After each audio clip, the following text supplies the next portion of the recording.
Arman's a very good fighter, but no one cares about him. You know what I mean? People just look at him and think, yeah, you yourself to fight in Islam. You talk a big game, but you don't back it up. But everyone knows Justin Gaethje's a banger. And everyone knows that if you're fighting Justin Gaethje, you're gonna have a fight. Topuria posted, I'm dealing with some personal problems, so I'm not gonna fight the first quarter. So the winner of Gaethje versus Paddy will be the interim title, and then they will face Topuria. I think it is an absolute travesty. I think it is incredibly insulting. I think it is asinine to headline a show with an interim title over an undisputed title. I think it is an insult. Paddy Pimblett just lit the MMA world on fire with a savage troll aimed straight at Arman Tsarukyan, and you won't believe how bold he really went. Arman Tsarukyan entered UFC Qatar confident, carrying the momentum of a fighter who had just done everything right. He was the favorite going into his clash with Dan Hooker, and he didn't disappoint. With a second-round submission, Tsarukyan dismantled Hooker and walked away with a performance of the night bonus. For him, the next logical step was clear, a title shot. Sitting down with Ariel Helwani shortly after his victory, he made it known that this was his goal. Do you think you will be next for Ilia Topuria? It's 100% gotta be me. It's no way they can give Paddy Pimblett fight. Everybody gonna laugh at them because I'm #1 contender. I proved it again. What do they want from me, you know? And I went there, performed, destroyed Dan Hooker, and they wanna put the guy who is fake making rank. From his perspective, rising stars like Paddy Pimblett had more fairy tale luck than actual fight merit. The idea that someone like Pimblett could bypass him for a championship opportunity seemed unjust. You gotta delete him from the rankings. Even he's not even deserved to be in top 10. He beat last 3 guys. Chandler, he had 3 losses. It was Bobby Green, he had 3-4 losses. It was Tony Ferguson, he had 8 losses. That's crazy. And like, you wanna bring that guy to fight for the title is 8-0, 2-0. Oh, that's pretty bad when you put it that way. However, the UFC lightweight landscape shifted quickly. During an NFL broadcast, Dana White announced that Ilia Topuria would not fight in early 2026 due to personal reasons. The UFC president acted fast, setting up an interim lightweight title fight between Justin Gaethje and Paddy Pimblett to headline UFC 324. Mark your calendar right now, because on January 24th, there will be fighting. UFC 324, headline by Justin Gaethje versus Paddy Pimblett. Obviously, you just saw Gaethje versus Paddy Pimblett for the interim title. Topuria posted, I'm dealing with some personal problems, so I'm not going to fight the first. For many fans, the decision was baffling, and the backlash was immediate. Tsarukyan himself expressed frustration, taking to X to demand clarity with a simple, pointed message: make it make sense. Tsarukyan had been vocal about his dissatisfaction, publicly challenging the merit of Pimblett's rise and questioning the fairness of the UFC's matchmaking. He made it clear that he felt the baddie was undeserving of such a leap, but his criticism did not go unnoticed. When Dana White officially announced Pimblett's title showdown against Gaethje, the Liverpool fighter responded with a taunting tweet, poking fun at Tsarukyan with a playful jab using the words, "You like apples?" along with laughing and apple emojis. It was a clear sign that Pimblett remembered Tsarukyan's previous remarks and wasn't shy about reminding the world of his upcoming opportunity. And now Dana White's announcement deals a significant blow to Tsarukyan's plans. With the interim title fight set, it appeared that he would have to wait much longer to get back into the championship picture. The UFC confirmed that the winner of Gaethje versus Pimblett would challenge Topuria once he returned. That matchup, however, was unlikely to happen until months later, leaving Tsarukyan sidelined and out of immediate title contention for the remainder of 2026. Topuria posted, I'm dealing with some personal problems, so I'm not gonna fight the first quarter. So the winner of Gaethje versus Paddy will be the interim title, and then they will face Topuria. Following his decisive victory over Hooker, Tsarukyan had suggested that if he wasn't in line for a title fight, the only opponent that could truly interest him would be Conor McGregor. With the new interim title fight announcement, Tsarukyan would have to reconsider his approach or remain on the sidelines for an extended period. Despite his accomplishments and status, including successfully making weight as a backup fighter for the previous title bout, it was clear that merit alone would not secure him a spot in UFC 324. Would you fight again before getting the title fight? No way. No, you shouldn't have to. If it's not Conor McGregor, I wouldn't fight. You want to fight Conor McGregor, man? He said he just came back.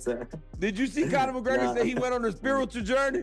He said he went on a spiritual journey. He never fight me, and the UFC never let me fight Conor McGregor. It's a nightmare for him.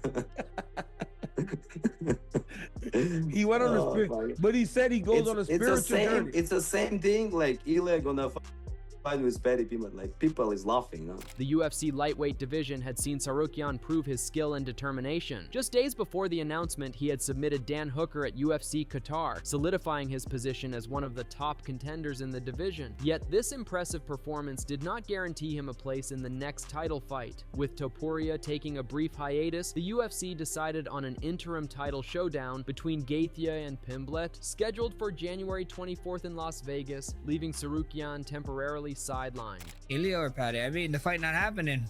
It's Justin or Paddy now. Paddy got to get past Justin.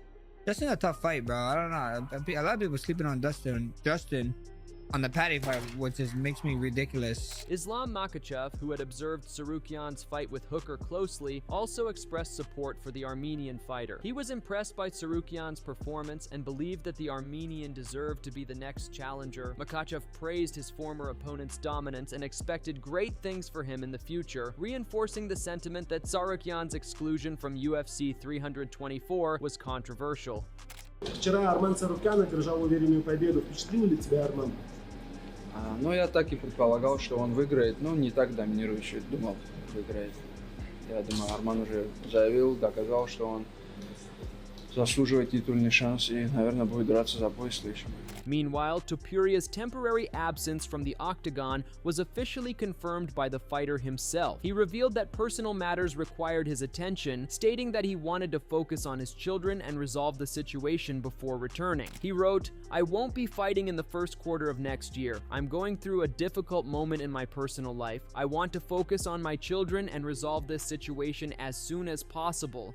I don't want to hold up the division. The UFC will make the matchups needed, and as soon as the matters are resolved, I'll let the UFC know I'm ready to begin my return." The decision to hand Pimblett a title fight instead of Tsarukyan drew criticism from media and analysts. Ariel Helwani on his show expressed disbelief at the UFC's choice, hinting at the controversy without revealing every detail. He questioned the legitimacy of the interim title fight, pointing out that the #1 contender, Tsarukyan, was not involved. Helwani described the situation as unusual, suggesting that the fight resembled a makeshift matchup rather than a proper championship bout. He highlighted Tsarukyan's patience, his prior achievements, and his impressive victory over Hooker, emphasizing that the Armenian fighter had done everything expected of a contender, yet was still overlooked. Interim title fight, an interim title fight, by the way, that does not feature a #1 contender.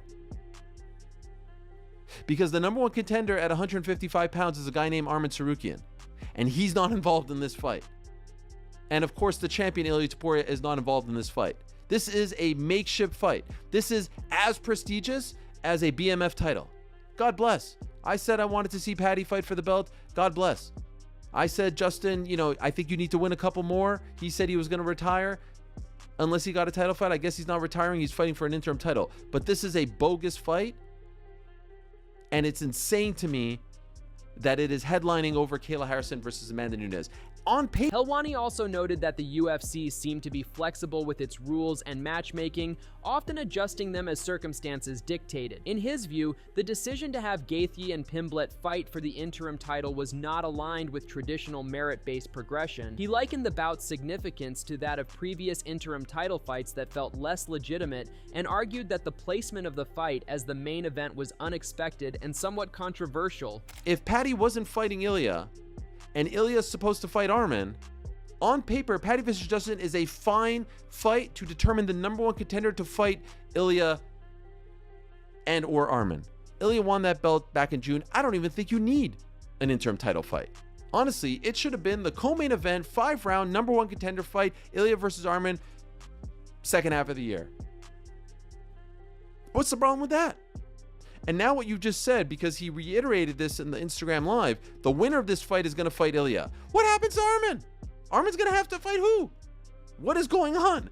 What does Arman Tsarukyan have to do to get a shot at the belt now? Daniel Cormier, a two-division UFC champion, shared his perspective on the decision. He claimed that the promotion had long been considering a Gaethje versus Pimblett matchup, noting that a win by Pimblett would justify a title fight. Cormier suggested that while Pimblett had made significant progress in the octagon, Topuria remained a formidable opponent, highlighting the challenges that awaited anyone seeking the lightweight crown. Pimblett's rise through the lightweight rankings had been rapid, drawing attention from peers and opponents alike.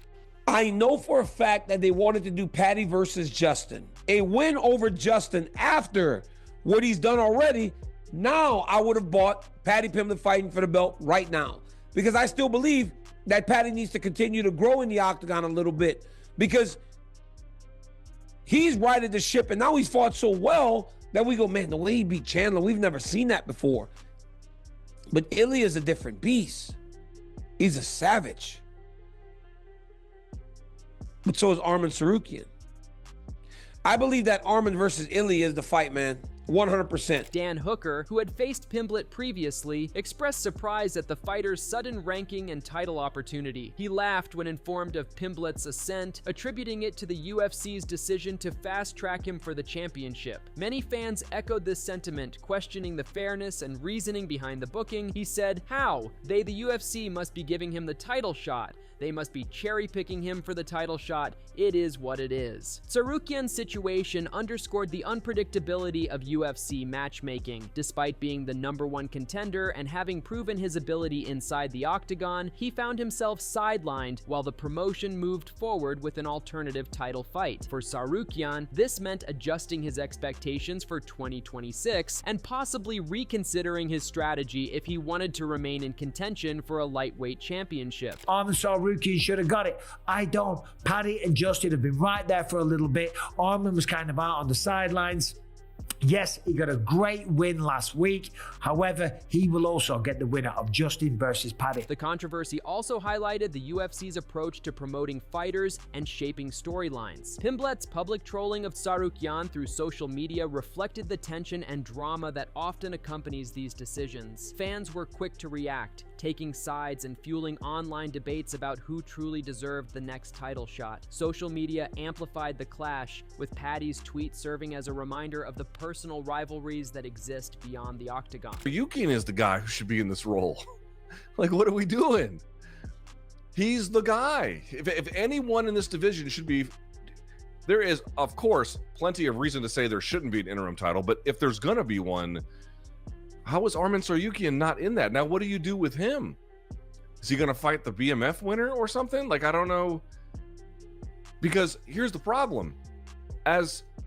The winner of Gaethje and Pimblett is going to be the interim champion. They're going to put Arman in front of the interim champion to get the title shot?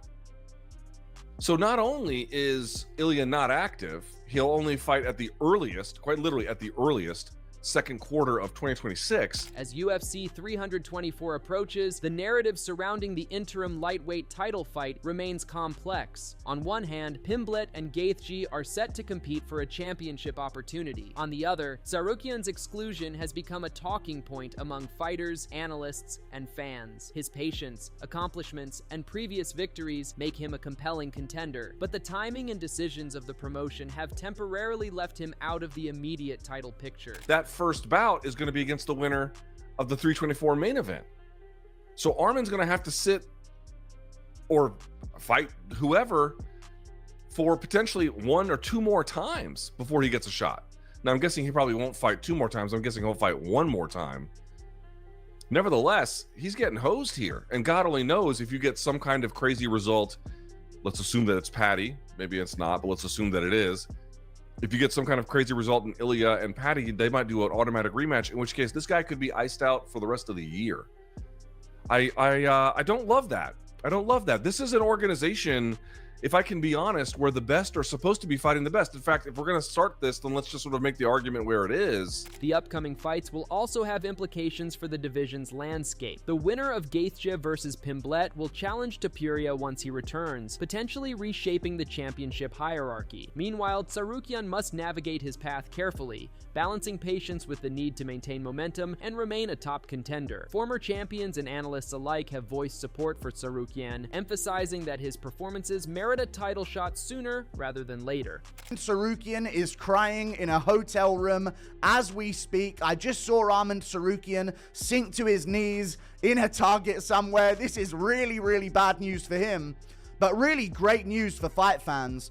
But really confusing news because Arman Tsarukyan should be involved, but they're going with Justin Gaethje versus Paddy Pimblett as the main event of the first card back. Ilia Topuria needs to take some time off because of some situation that he's going through. In the larger context, UFC 324 promises a blend of high-stakes action and lingering controversy. Fans can expect thrilling bouts from seasoned champions and rising stars alike, but the shadow of Tsarukyan's exclusion and Pimblett's fast-tracked opportunity will remain a central discussion point. The card features a mix of established talent and newcomers, with multiple former champions returning to action, creating a dynamic and unpredictable environment. The winner is going to fight Ilia Topuria, no doubt, at the White House. And this is absolutely insane matchmaking. I reckon Pimblett's going to win this one, but that's not the only thing to break down. We've got more fights. The rumored and the feared original main event of UFC 324. There were rumors circulating saying that Harrison versus Nunes was going to be the main event of the first card of the Paramount era, and it sent shivers through the MMA community's spines. For Tsarukyan, the challenge is clear. Continue to excel, maintain visibility, and prove that his exclusion from UFC 324 does not diminish his status as a top contender. His future fights will be closely watched, and any dominant performance could quickly restore him to the forefront of the lightweight division. Meanwhile, Pimblett's trajectory will also be scrutinized as fans and analysts debate whether his rapid rise aligns with merit or opportunity. Manipulator, they want to, they want to grow the UK or something like that, but it's not being done because that guy needs to fight that guy because of the way the fight game works. Because if we're doing that, then you could do Arman versus Paddy, interim title. You could even do Arman versus Gaethje, interim title. Either of those are fine, but you can't do a fight without Arman. More to the point, Diego Lopez, great fighter, but he got beat soundly by Volkanovski. Was just outclassed the guy. What are we doing? Why are these fights happening? And again, if you looked at the fights, you're like, oh, are these guys chumps? No.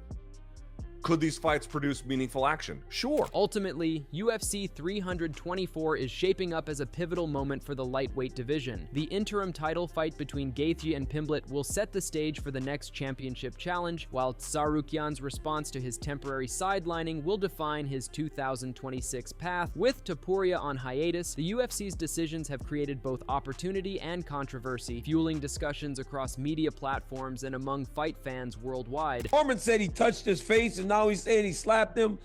It's easy to build a fight between these two, because when you build a fight between these two, you feel like it's going to be very competitive. You feel like there is a chance Arman Tsarukyan can win, but you also know that there's not a person in the world that Ilia Topuria can't beat. With these great champions, there is nothing better than going into a fight knowing that they are going to have their hands full and they're going to be challenged. As the card draws closer, anticipation continues to build. Analysts like Ariel Helwani and Daniel Cormier have highlighted the unusual nature of the booking, while social media reactions, including Pimblett's trolling of Tsarukyan, have kept fans engaged. Every angle, from fighter performance to promotion strategy, contributes to a narrative that combines athletic achievement with the drama that MMA is known for. He just levitated his way into an interim title shot, which is insane, but fair enough. As an Englishman, I'm all on board with this. But, you know, it is what it is. I think he'll beat Gaethje, but let it be known, Gaethje said, I'm not fighting ever again, and I'll retire if you don't give me a title shot. And they fucking bent the knee. They bent the knee to Justin Gaethje and just gave him what he wanted through him threatening to retire after beating Fiziev on short notice. Are you hearing what I'm saying right now? What kind of... And the only guy... Arman took a fight against Dan Hooker, destroyed him, demolished him, made the call out, said he'd be ready for this day. And he's the only one not rewarded by any of this. In the end, UFC 324 is more than just a set of fights. It's a snapshot of the complex dynamics within the lightweight division, illustrating how personal rivalries, strategic matchmaking, and media attention intersect to shape the sport. Tsarukyan's patience, Pimblett's rise, and Topuria's hiatus all contribute to a story that will continue to unfold well into 2026, keeping fans invested in every development and every fight outcome. And so here we are. The lightweight division is heating up like never before, and UFC 324 is shaping up to be a showdown full of drama, controversy, and unforgettable fights. Will Paddy Pimblett justify his fast-tracked title shot? Can Arman Tsarukyan bounce back and reclaim his place at the top? Only time will tell. If you enjoyed this breakdown, don't forget to hit that like button, share it with your fight crew, and subscribe to Boxism for all the latest MMA news, insights, and exclusive updates. Drop your thoughts in the comments below. Who do you think deserves that next title shot? Until next time, see ya!